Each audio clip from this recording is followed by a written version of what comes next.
خلیفہ نے جو جواب دیا تھا وہ بعض روایتوں کے مطابق یہی تھا کہ لا نورثو، پیغمبر نے فرمایا کہ ہم میراث میں کچھ نہیں چھوڑ کر جاتے، ما ترکنا ہو صدقہ، جو کچھ ہم چھوڑ کر جاتے ہیں وہ صدقہ ہو۔ لیکن بعض دیگر روایات کے اندر اور بھی جملے ملتے ہیں، اور کچھ علماء اہل سنت اس روایت کے ذریعے اعتراض بھی کرتے ہیں۔ وہ کہتے ہیں کہ آپ کی کتابوں کے اندر خود یہ حدیث رسول موجود ہے کہ نبی نے فرمایا ہے کہ جو کچھ ہم چھوڑ کر جاتے ہیں وہ نہ مال و دولت ہوتا ہے، نہ جاہ و شہرت ہوتا ہے، نہ حکومت اور اقتدار ہوتا ہے، بلکہ ہم جو چھوڑ کر جاتے ہیں وہ علم اور کتاب اور نبوت ہوتی ہے۔ اس لیے خود آپ کے اپنے کتابوں کے اندر آپ کے علماء نے اس بات کا اعتراف کیا ہے اور اس حدیث کو ذکر کیا ہے کہ نبی اکرم مال چھوڑ کر نہیں جاتے۔ اس کا مطلب یہ ہوا کہ فدق اگر میراث رسول کے اندر تھا تو پھر وہ حضرت زہرا سلام اللہ کو نہیں ملنا چاہیے، چونکہ پیغمبر نے خود یہ فرمایا ہے کہ ہم مال چھوڑ کر نہیں جاتے ہیں۔ اور اس کے لیے ایک حدیث میں آپ کی خدمت میں کوٹ کروں، اور یہ بعض روایتوں کے مطابق خود خلیفہ نے اس وقت جواب کے طور پر بھی یہ بات پیش کی تھی۔ کہتے ہیں کہ میں نے رسول اکرم سے سنا تھا کہ نحن معاشر الانبیاء لا نورث،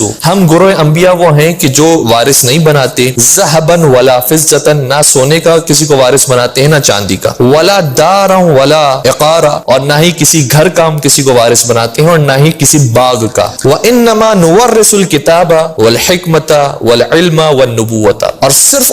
ہم وارث بناتے ہیں تو کتاب، حکمت، علم اور نبوت کا۔ تو اس کا مطلب یہ ہوا کہ نبی اکرم یہ خود اس حدیث کے اندر بیان فرما رہے ہیں کہ ہم ان چیزوں کو چھوڑ کر جاتے ہیں، اور یہ حدیث اگر جھوٹی حدیث ہے تو پھر آپ کی کتابوں کے اندر اس طرح کی حدیثیں کیوں موجود ہیں؟ پہلی بات یہ ہے کہ بہت سارے مختلف مواقع پر مختلف طریقے سے انسان گفتگو کرتا ہے۔ رسول اکرم نے اگر یہ حدیث بیان فرمائی بھی تھی تو دیکھنا پڑتا ہے کہ کس موقع محل کی مناسب بیان فرمائی تھی۔ ظاہر سی بات ہے کہ اگر یہ لوگ سوال کریں گے کہ کیا آپ میراث میں مال و دولت چھوڑ کر جائیں گے، تو رسول اکرم ظاہر سی باتیں فرمائیں گے کہ میں جو ہدایت لے کر آیا ہوں میں وہ ہدایت چھوڑ کر جاؤں گا، میں جو دین لے کر آیا ہوں وہ دین چھوڑ کر جاؤں گا، میں علم چھوڑ کر جاؤں گا، میں کتاب چھوڑ کر جاؤں گا، کہ مال و دولت سے کیا لینا دینا۔ تو ظاہر سی بات ہے کہ ہمیں دیکھنا پڑتا ہے کہ کس ماحول اور کس موقع کے اوپر پیغمبر نے کون سا جملہ شاہ فرمایا۔ مثال کے طور پر اگر پیغمبر کا اس جملے کو ہم لے لیتے ہیں، جبکہ جو جملہ خود قرآن کریم میں بھی موجود ہے کہ پیغمبر نے فرمایا کہ انما انا بشر مثلکم، میں صرف اور صرف تمہاری طرح کا بشر ہوں۔ اگر انسان صرف اس جملے کو اٹھا لے تو اس کا مطلب یہ ہوا کہ پھر پیغمبر سے نعوذ باللہ جیسے ایک عام انسان سے، ایک عام بشر سے غلطیاں ہو سکتی ہے تو پیغمبر سے بھی نعوذ باللہ ہو سکتی ہے۔ لیکن ہمیں پوری بات کو سمجھنا ہوگا اور موقع محل کو دیکھنا ہوگا کہ پیغمبر نے جملہ کس وقت ارشاد فرمایا۔ اسی طریقے سے اس حدیث کا بھی معاملہ ہے۔ ظاہر سی بات ہے کہ اگر ہم پیغمبر سے ہٹ کر کسی عالم کی بات کریں کہ فلاں عالم، فلاں آیت اللہ، فلاں مجتہد کا انتقال ہو گیا، اس نے اپنے میراث میں کیا چھوڑا، تو جب کسی مرجع کی، کسی مجتہد کی، کسی عالم کی بات کی جائے گی تو اس کی میراث سے مراد یہ ہوگا کہ اس نے کتنی کتابیں لکھی ہیں، اس نے کتنی چیزیں اپنے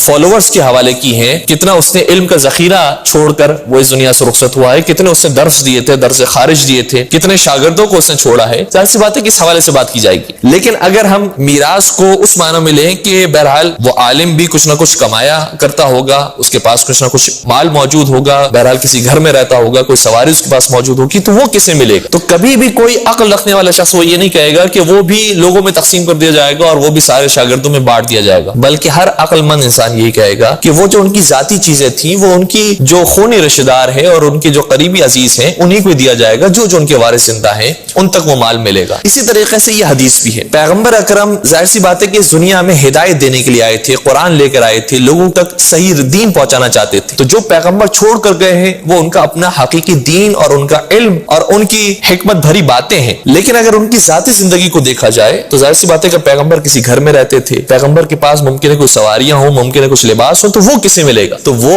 امت میں تو تقسیم نہیں کیا جائے گا، وہ عوام کو تو نہیں دے دیا جائے گا، وہ اولاد ہی میں تقسیم کیا جائے گا۔ اسی لیے جب قرآن کریم نے وراثت کے مسئلے کو بیان کیا ہے اور حتیٰ انبیاء کی وراثت کے مسئلے کو بیان کیا ہے تو بالکل صراحت کے ساتھ بیان فرمایا وَوَرِثَ سُلَيْمَانُ دَاوُودَ، سلیمان علیہ السلام وارث بنے ہیں داؤد علیہ السلام کے مال۔ تو اس کے اندر کوئی دو رائے نہیں ہے کہ جو ذاتی مال ہوتا ہے اس کا وارث ان کا خونی رشتہ دار، ان کا بیٹا، ان کی اولاد ہی بنتی ہے۔ اور اگر ابھی بھی یہ مسئلہ کسی کے لیے واضح نہ ہوا ہو تو میرا سوال بہت سادہ سا ہے، حضرت آدم علیہ السلام اگر اس دنیا سے گئے ہیں تو ان کا وارث کون بنا؟ حضرت حوا علیہ السلام اللہ علیہ اس دنیا سے گئی تو ان کا وارث کون بنا؟ اسی طریقے سے آپ آگے بڑھتے جائیے، حضرت نوح علیہ السلام اس دنیا سے گئے تو ان کا وارث کون بنا؟ بنا؟ حضرت ابراہیم علیہ السلام کے مال کا وارث کون بنا؟ کیا حضرت اسماعیل اور حضرت اسحاق کے علاوہ حضرت ابراہیم کے مال کا کوئی وارث بنا؟ یہ اسی طریقے سے حضرت موسیٰ کی ہم بات لیں، حضرت عیسیٰ علیہ السلام کی ہم بات کریں، تو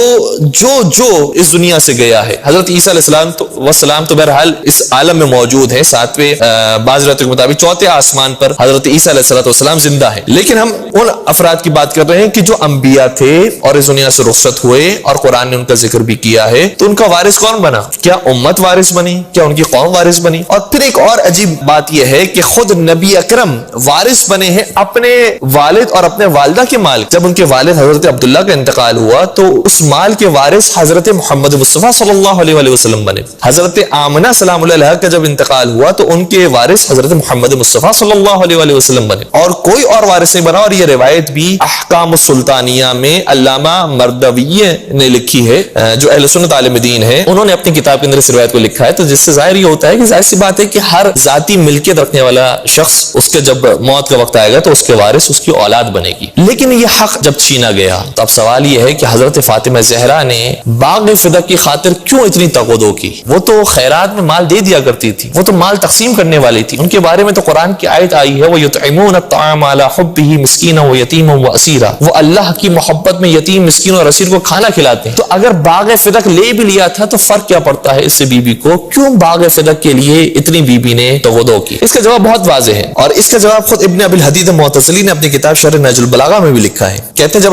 میں نے اپنے بابا سے سوال کیا، میں نے اپنے استاد سے سوال کیا کہ بتائیے حضرت فاطمہ زہرا باغ فدق کے لیے کیوں اتنا زیادہ پریشان ہوئی اور کیوں اتنا زیادہ خلیفہ کے دربار میں گئی، تو میرے استاد نے بڑے خوبصورت جواب دیا کہ حضرت فاطمہ زہرا کو ایک باغ کی پرواہ نہیں تھی، بلکہ اس باغ کے ذریعے اگر خلیفہ مان جاتا ہے کہ یہ حق فاطمہ زہرا کا ہے تو دوسرے مرحلے پر پھر خلافت کی بات آتی ہے کہ خلافت جس کے اوپر تم نے قبضہ کیا ہے وہ پھر کس کا حق؟ وہ بھی تو تمہارا حق نہیں ہے، وہ بھی تو حضرت علی مرتضیٰ کا حق ہے۔ اس لیے یہ باغ فدق پہلی سیڑھی تھی اس دوسری سیڑھی تک پہنچنے کے لیے۔ اگر اس پر ہی خلیفہ نہیں تیار ہوتا ہے کہ یہ باغ ہم تمہیں نہیں دیں گے، تو اس کا مطلب یہ ہے کہ خلافت تو پھر وہ دے ہی نہیں سکتا۔ جب ایک واضح سی تحریر کو اس نے نہیں تسلیم کیا، واضح سی بات کو اس نے نہیں مانا ہے، تو پھر خلافت کی بات کو وہ کس طریقے سے مان سکتا ہے؟ اور پھر دوسری بات یہ ہے کہ باغ فدق کوئی چھوٹی ملکیت نہیں تھی۔ بعض روایتوں کے مطابق اس کی سالانہ درآمد جو اس سے حاصل ہوتی تھی وہ 24,000 دینار تھی، 24,000 دینار، اور اس زمانے میں 100 دینار پر ایک غلام آزاد ہو جاتا تھا۔ ایک غلام کی قیمت 100 دینار سے زیادہ نہیں ہوتی تھی، جو دیت ایک پورے مکمل شخص کی ہوتی تھی وہ 100 دینار سے زیادہ نہیں ہوتی تھی۔ تو گویا ایک آدمی کی اگر ہم پوری قیمت اس زمانے میں رکھیں، ایک غلام کی قیمت رکھیں تو وہ 100 دینار ہے، اور اس باغ کی جو سالانہ درآمد ہے وہ 24,000 دینار ہے۔ اس قدر زیادہ اس کی درآمد بیان کی گئی ہے، اور یہ کم سے کم درآمد ہے، ورنہ بعض روایتوں کے مطابق 70,000 دینار اس کی سالانہ درآمد تھی۔ تو یہ ایک بہت بڑا باغ تھا اور بہت زرخیز باغ تھا کہ جس کے اوپر قبضہ کیا گیا۔ اور اگر ہم دوسری طرف سے دیکھیں کہ خلیفہ اس باغ کو چھوڑ دیتا ہے تو پھر اس کا انجام کیا ہوتا ہے؟ وہ جو اتنا زیادہ اس کے پاس مال آ رہا تھا، اور جس کی وجہ سے ہم نے پہلے بھی آپ کی خدمت میں عرض کیا کہ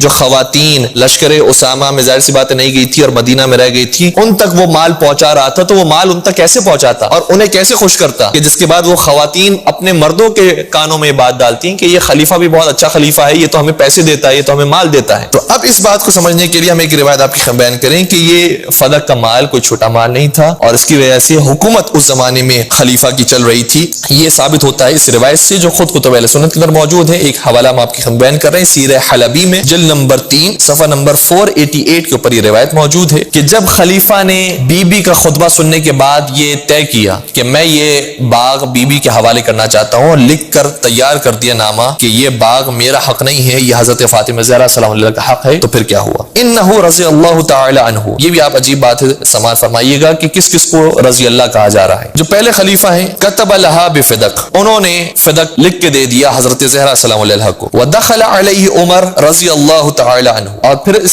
ان کے پاس خلیفہ ثانی آئے، فقال ما هذا، خلیفہ اول سے سوال کیا کہ یہ کیا ہے تمہارے ہاتھ میں؟ فقال، تو خلیفہ نے جواب دیا، کتاب کتبتہ لفاطمہ، میں نے ایک تحریر لکھی ہے فاطمہ زہرا سلام اللہ کے لیے، بمیراثها من ابیہا، کہ جو ان کی اپنی میراث تھی جو انہیں اپنے بابا سے ملی تھی۔ فقال اب اس جملے پر توجہ فرمائیے گا. تو پھر خلیفہ ثانی نے کہا مماذا تنفق علی المسلمین، اگر تم نے یہ باغ فاطمہ کے حوالے کر دیا تو ہم مسلمانوں کو کہاں سے کھلائیں گے اور کہاں سے انہیں خوش کریں گے. وقد حاربتک العرب، جبکہ ہماری عربوں سے جنگ ہو رہی ہے. عربوں سے جنگ سے مراد وہ جو کافر ہیں، ان سے جو جنگ پر لشکر اسامہ گیا ہوا ہے، یہ بہرحال جو عرب ہیں ان سے جو جنگ ہو رہی ہے اس کے پیسہ ہمارے پاس کہاں سے آئے گا. قد حاربتک العرب کما ترى، تم جانتے ہو کہ عربوں سے ہماری جنگ ہو رہی ہے. ثم اخذ عمر الکتاب فشقہ، پھر خلیفہ ثانی نے اس تحریر کو اپنے ہاتھوں میں لیا اور اسے پھاڑ کر ٹکڑے ٹکڑے کر دیا. یہ روایت ہماری کتاب میں نہیں، خود کتب اہل سنت کے موجود ہے، اور میں تمام برادران اہل سنت سے اور تمام مسلمانوں سے درخواست کروں گا کہ وہ اپنی کتابوں کا مطالعہ کریں، کسی کے اوپر اندھا بھروسہ نہ کریں جب تک کہ کتاب کے اندر کوئی روایت کو نہ پائیں، اور مختلف ذرائعوں سے بات کو تحقیق کرنے کے بعد کسی نتیجے پر پہنچیں.